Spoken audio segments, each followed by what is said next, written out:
offer a prayer for our community, our congregation, this community, that we are at peace and joyful to be together today.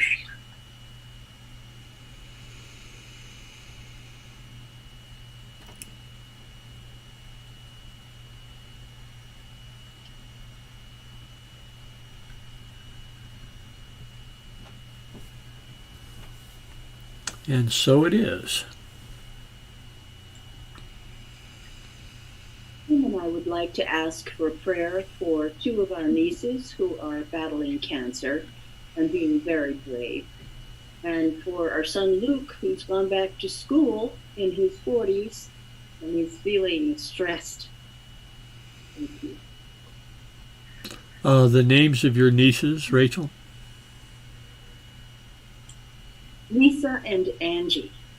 Okay, let's hold Lisa in this crucible of unconditional love, first of all. Seeing her healed, seeing her with peace of mind.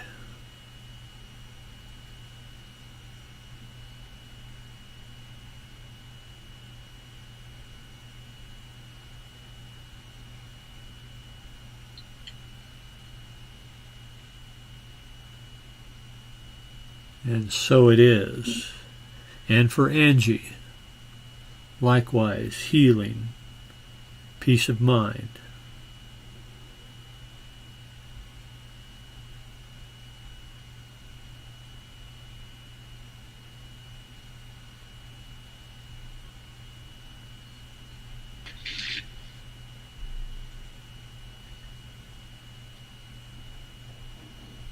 And so it is. And for Luke, peace of mind.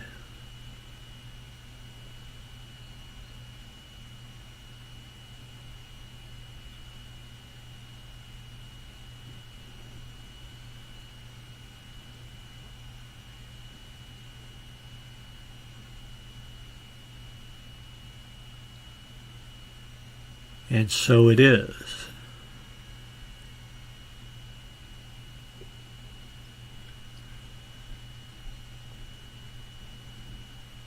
I would like to ask for prayers for healing for myself.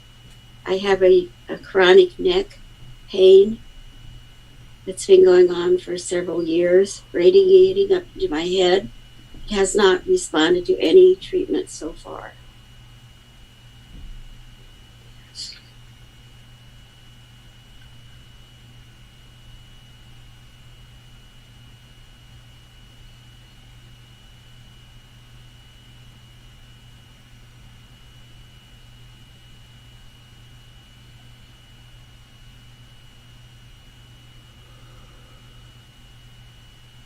And so it is. Thank you. I'd like to offer prayers for Betty, peace of mind and strength, healing.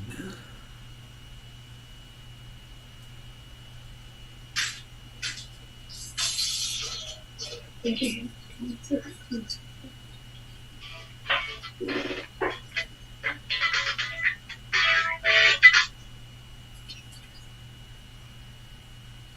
And so it is. And for Clarence, for continued healing.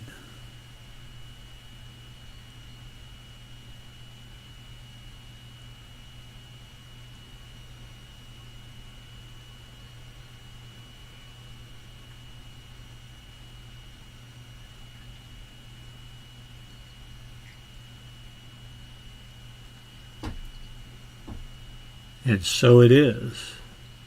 And for D, for healing.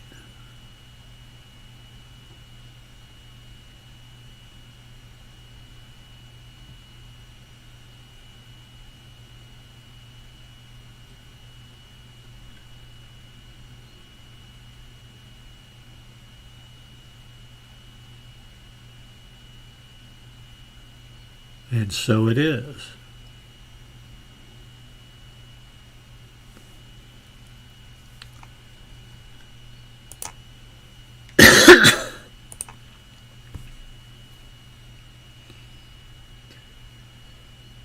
I just wanted to say that I have a celebration today. My oldest son, Austin, graduates from Portland State University School of Social Work. He graduates today, and I'm so proud of him. So I just want to share that, my happiness and my joy for him. Thank you.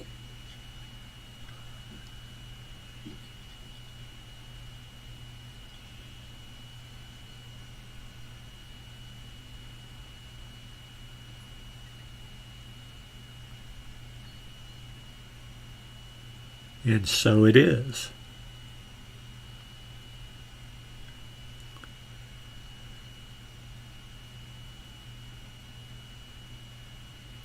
Are there any other prayer requests?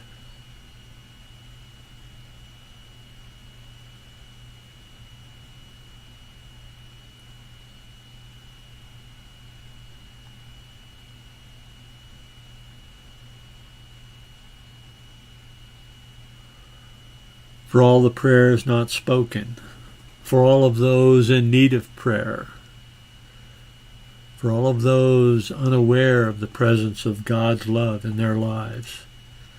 We hold them all in the awareness that we are truly the expression of the divine in this moment, embraced by the energy of God's love, lifted and transformed.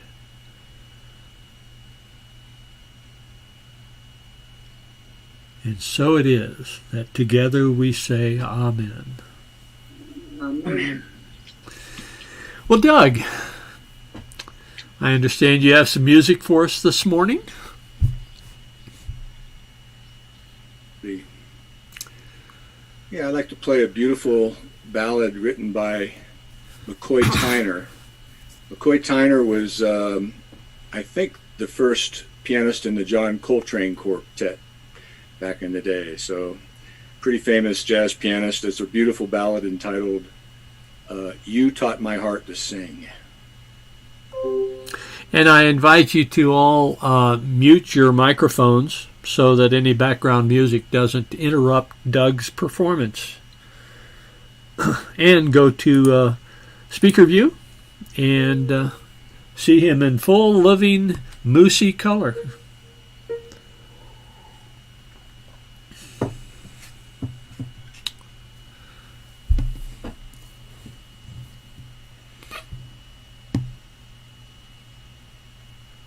Actually, I'd like to say one thing. I'm going to go ahead and put my musings on this tune up front before I play the melody. So my improvisation will happen first, and then the last thing you hear will be his melody.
thank you, Doug.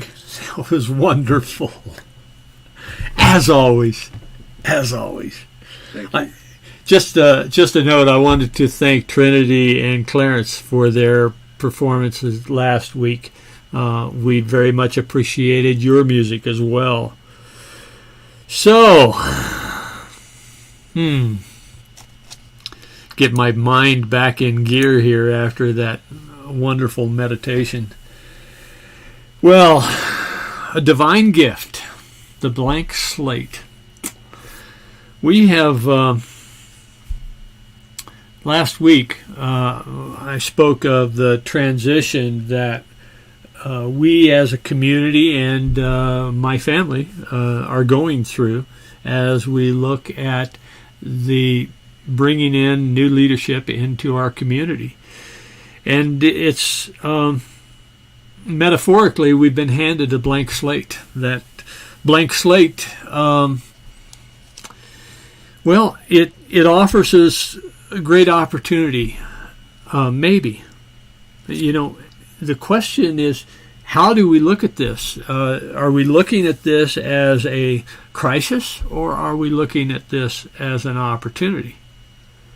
Do you encounter dread in this, or are you excited to welcome a new leader into our community? There's with this blank slate, it's kind of wide open, and individual reactions are going to vary. I'd like to hear from you all. What are your thoughts about this? And you know, it's please be forthright in your comments. And remember, we'll have more opportunity at 11:30 to 12:30 later. Actually, Pam, this is just to fill in some time because I didn't have much to say this morning. So You didn't have to say that. Oh, David. I know. I just want to say I have appreciated your spiritual guidance and inspiration over the years, David, and we've had a long 20-year history, and although there aren't many here at the moment, we've affected a lot of people's lives, and people have come and gone, and that's sad when they leave. But sometimes, as you told me once, people come to fix a particular need, and once that need passes, they move on.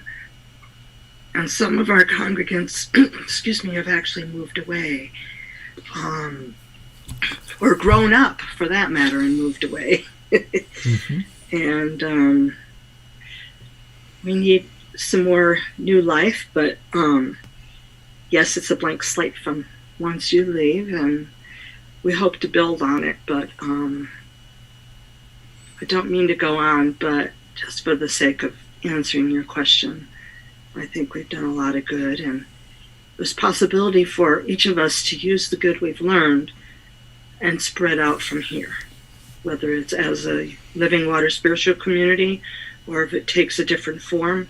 The lessons we've learned will live on. I've heard unity communities described, at least in this region. We're familiar with the wave cloud that sits over the leeward side of the Continental Divide, particularly during the winter. That cloud just seems to hang there, but in reality, air is moving through that cloud at 80, 90, 110 miles an hour. And so the wave cloud is really just a function of the pressure and humidity that is formed by that arch of air moving over the mountains. And yeah, the people come and people go, and the community continues, and we celebrate the movement of the air. But what are your thoughts about the transition itself? What are your I'm not talking about what you see as a solution, but just how are you feeling about it?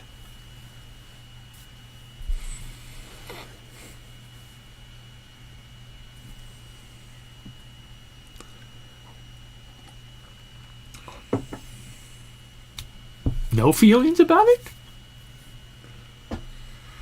Well, I think there are a lot of feelings about it. There's a great depth of feeling in the community.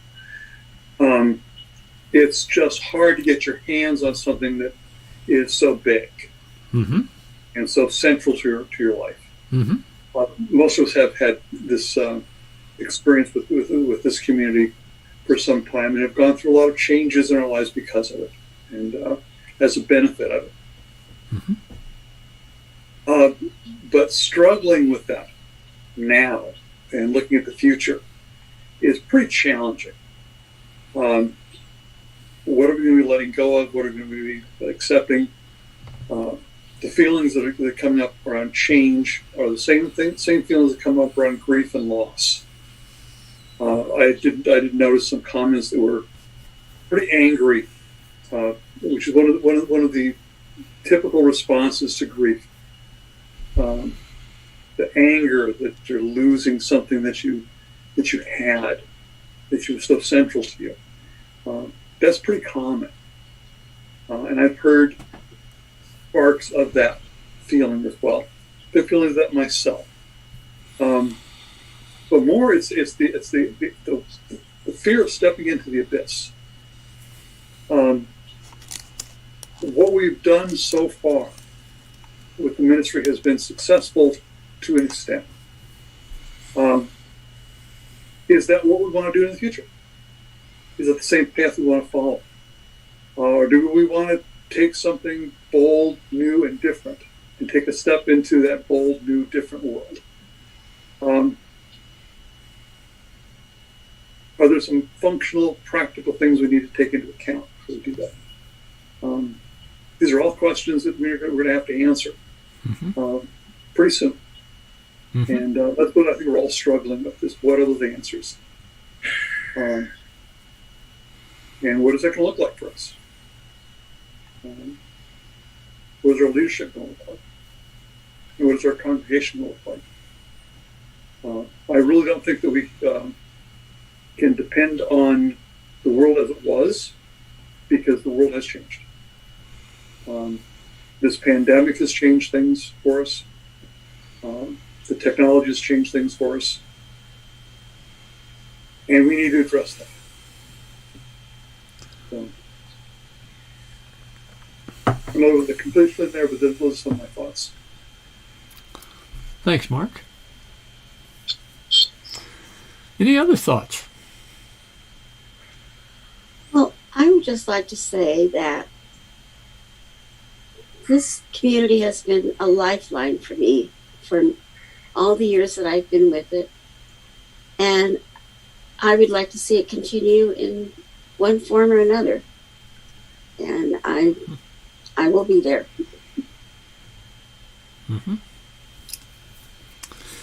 Well, a blank slate is often, we often think, oh, well, a blank slate is going to be a clean slate. Well, I liken a blank slate to something like an old whiteboard that has had permanent marker used on it. There's the echo of the past. There's the shadows of the past. There's the effects of the past that color what is expected, anticipated with that blank slate. And those whiteboards that have been used with or permanent markers used on them can be cleaned. They can come into that pristine state again, but it does take work, and that's part of what I'm encouraging the community to do, is to engage in that effort to create a blank slate, to allow the lessons learned, to allow the benefits received to be part and parcel of the structure, but at the same time to allow the future to be written rather than just echoed from the past. So the conversation today, I hope, is the conversation that you all have after this gathering is going to be in the process of considering this slate and resolving those permanent marks that have been written on this whiteboard, but allowing that. Yeah, it may take some work. It may take patience. It may take insight. It may take commitment to move forward. The thing that is important in considering this blank slate is that we really have an opportunity to advance, and that's going to take effort. The first thing that I'd like to offer, I shared this, but actually in somewhat of a discombobulated way last week, but out of Robert Brummett's book, Finding Yourself in Transition, I've paraphrased some of his message. And it comes down to surrender fully is to be open in a deep way to each experience of our life. It means to allow ourselves to feel fully each response to the events and the circumstances of our life.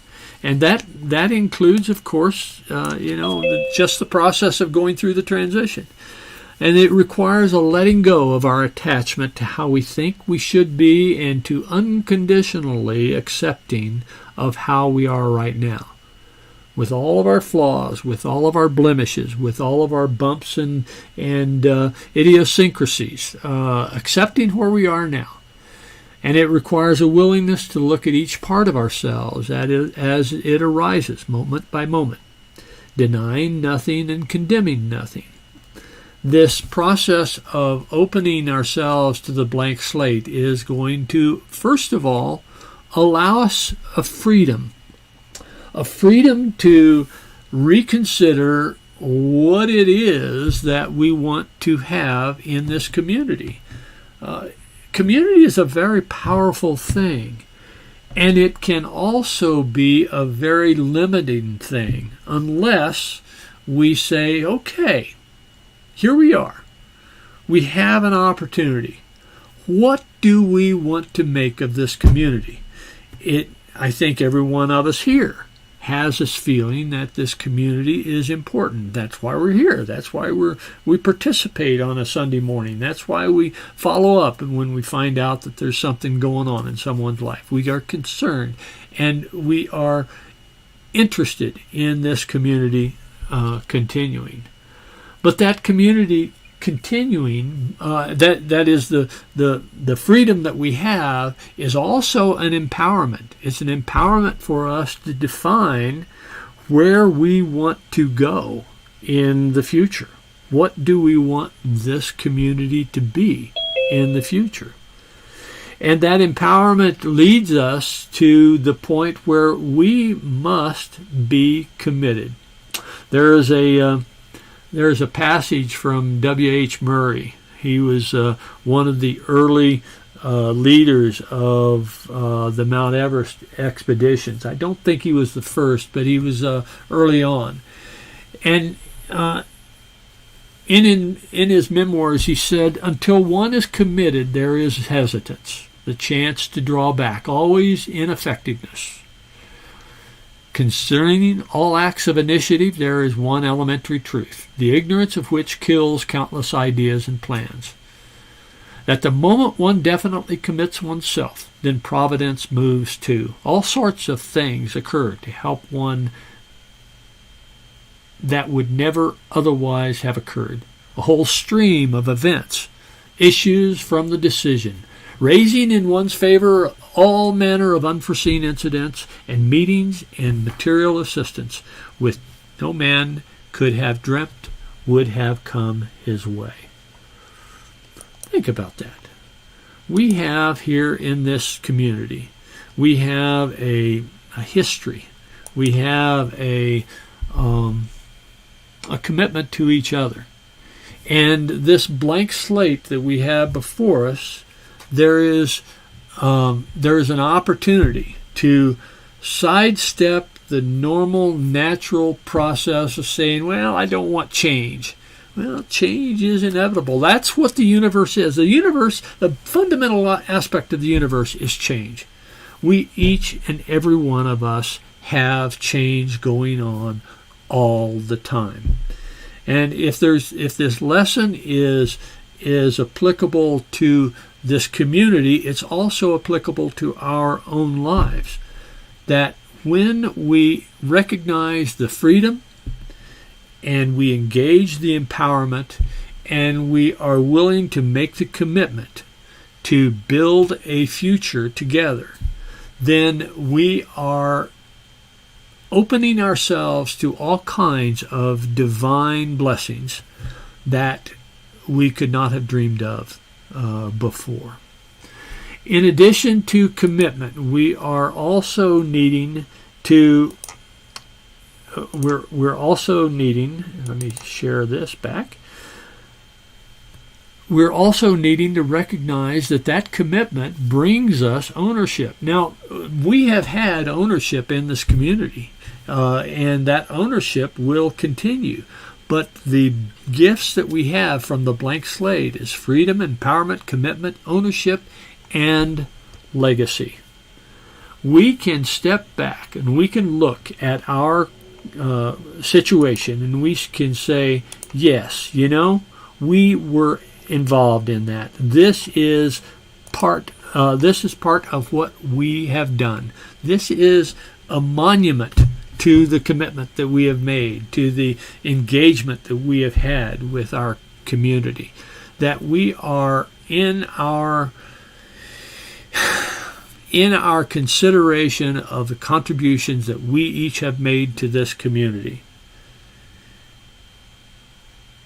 We are allowing it to continue for those who come later, for those who will find solace and healing, for those who will find encouragement, for those who will find insights into a greater understanding of who they are and their relationship with the divine. If there's anything that I've striven for, if there's anything that I have attempted to do, it would be this: that we are each children of God. We are each of an expression of the divine in this moment. And the power that we have in that expression is one of changing lives, including our own, of empowering each and every one of us to say, yes, I am relevant. I am a part of this divine plan. I am here to bring forth the gifts that I have to help others in this, in my relationships, to be more empowered, to be who they are. I was in a line at Kohl's. I had bought a blouse for Linda. She wasn't able to go shopping. I'd bought a blouse for her, and it turns out it was cute, but it was not what she wanted. So I took it back. And as I was standing in line, there was a fellow in front of me that was fidgeting. He was apparently with his mom. I mean, it appeared that his mom had bought him some things and was bringing back some shoes or something. But he was standing there fidgeting. He was, I'm guessing, 25 years old maybe. And in him, I saw me when I was 25. I was unsure of myself. I lacked confidence. I was beaten down by the circumstances in which I was involved at that time. That was when I was with IBM, and I had a self-perception that, well, I don't matter. And I wanted to I wanted to go up to him, and I wanted to put my arm on his shoulder, and I wanted to say, "You do matter. Your bodily language tells me that you don't think you do, but you do." And if there's anything that we can write on this blank slate, is that each and every one of us matters. Oh.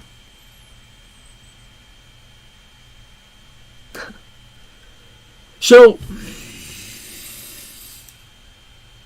what do we want to write on this blank slate? That is the subject of the conversation after our gathering, and I encourage each and every one of you to stick around for that. But you matter. Each and every one of you matters.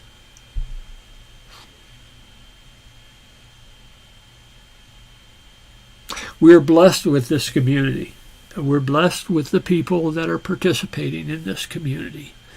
And we have many gifts that we can offer those who will come later, including a new leader.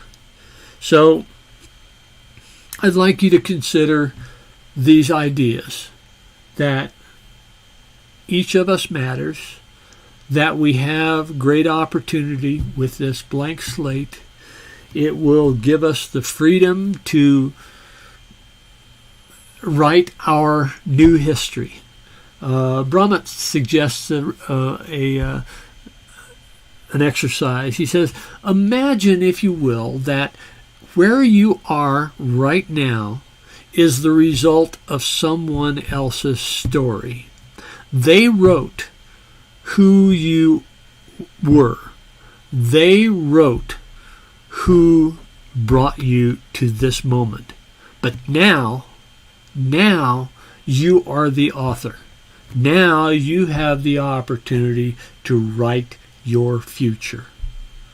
What is it going to be?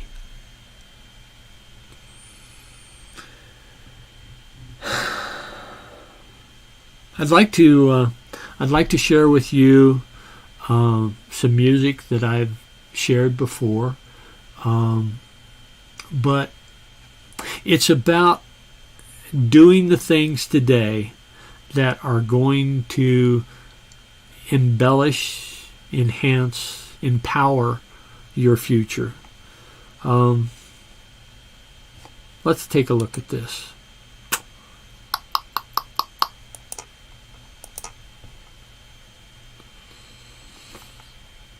Oh, yeah?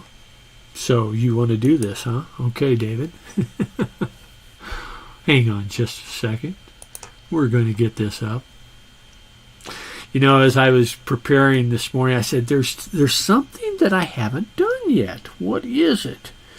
And it was queuing up this music. I know it's there. There it is. Wow.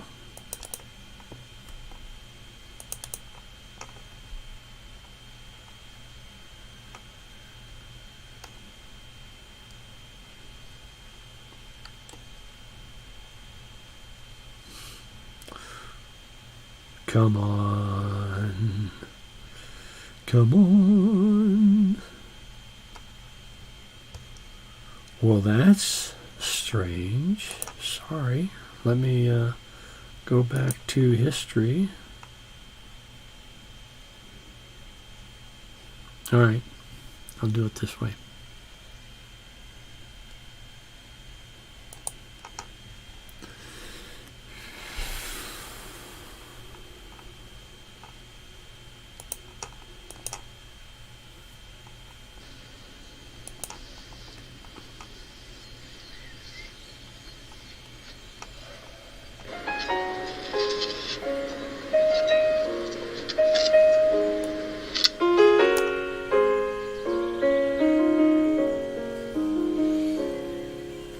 a long time running. I never knew then what I know now. That the fruits, they always come in, but you can't go around just knocking them down. It takes a long time to show in. We plant the seeds then, and we look at them now. But the roots are always growing, no matter if I'm there or never around.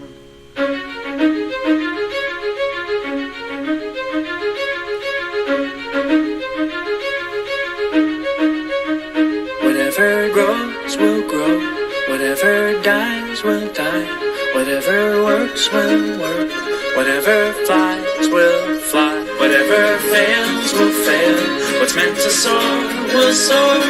I am planting seeds, nothing. It's like your whole life you've been training for this moment, and when the time comes you just disown it, meaning you just surrender, don't control it, not interested in the clay pots and mold it, or sitting next to the path trying to unfold it, or waiting for the fruits to fall down toward you. Let it go and now you're flowing, feeling quite gorgeous, so you take steps away instead of towards it. What a rush, feeling freedom with nothing to hold. We've been taught that what you touch will always turn to gold, and now we're learning when we let it go it overflows with no credit to take, cause no credit is home. A higher power working deeper where the seeds are sowed, and when the seeds are true then they're seeds of gold. But the real gold is joy when life starts to flow, and when it does you just smile cause now you know. I spent a long time running, I never knew then what I know now. That the fruits, they always come in, but you can't go around just knocking them down. It takes a long time to show in. We plant the seeds then, and we look at them now. But the roots are always growing, no matter if I'm there or never around.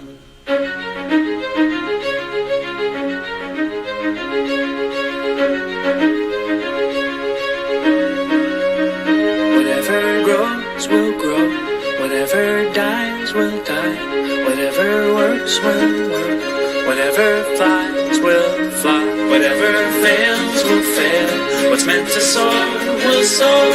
I am planting seeds. Whatever grows, yep. will grow. When it grows, it grows. Whatever dies will and when die. it dies, it dies. Whatever Come on. Works will if it works, it works. Whatever flies will let it fly, let it whatever fly. fails will fail. When it fails, it What's fails. meant to soar will and soar. when it soars, it soars. I am planting seeds. Whatever grows will grow. Let it grow, let it whatever grow. dies will die. When it dies, it dies. Whatever works will and when it works, it works. whatever flies yeah. will fly. Let it fly, let it whatever fly. fails will fail. fails, it What's fails. meant to soar will soar. Let it I am planting seeds and nothing more.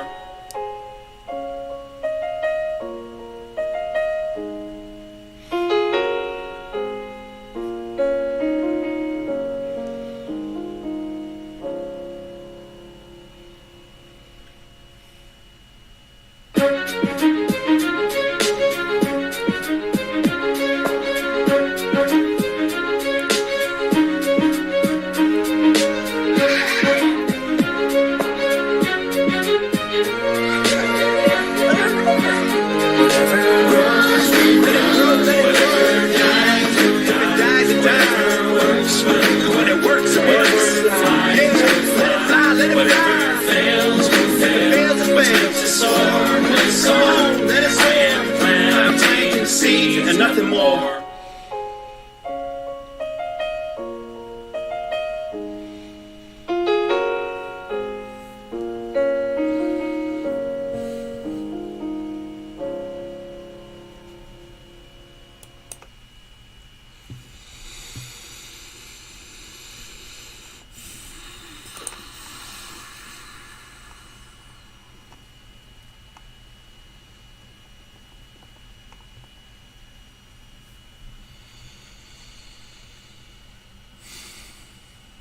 Let's have our meditation.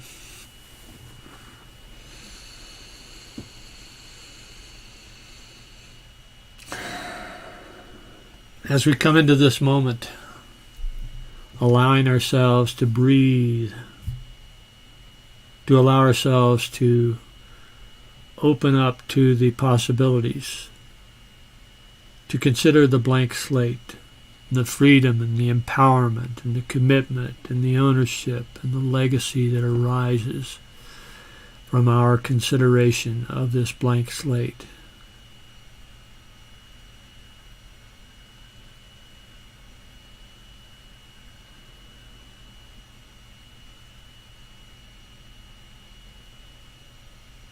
What would you like to see? How would you like to author this next phase of this community's life?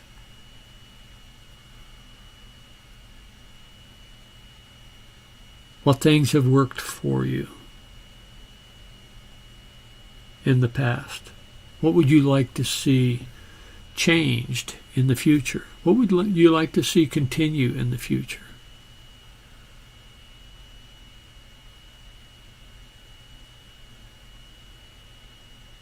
It's a large piece of blank paper. You have the brushes in your hand. You have the paint before you.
How do you want to author the future of this community?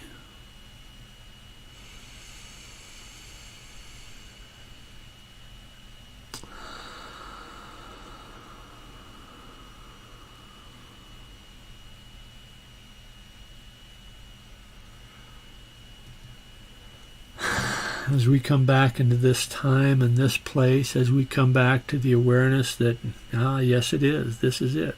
This is us. This is our community. Our community.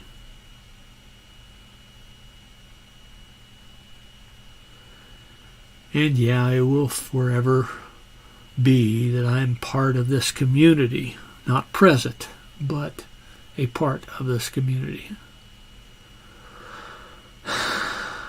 And so it is.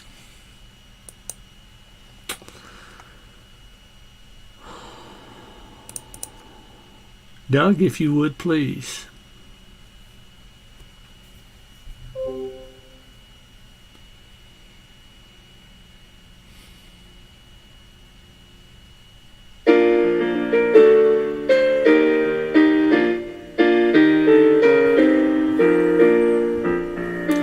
Let there be peace on earth, and let it begin with me. Let there be peace on earth, a peace that was meant to be, with God as Creator, family all are we. Let us walk with each other in perfect harmony. Let peace begin with me. Let this be the moment now. With every step I take, let this be my choice to take each moment peace eternal. Let there be peace on earth, and let it begin with me. The light of God surrounds us. The love of God enfolds us. The power of God protects us. And the presence of God watches over us. Wherever we are, God is, and all is well. And so it is. I am going to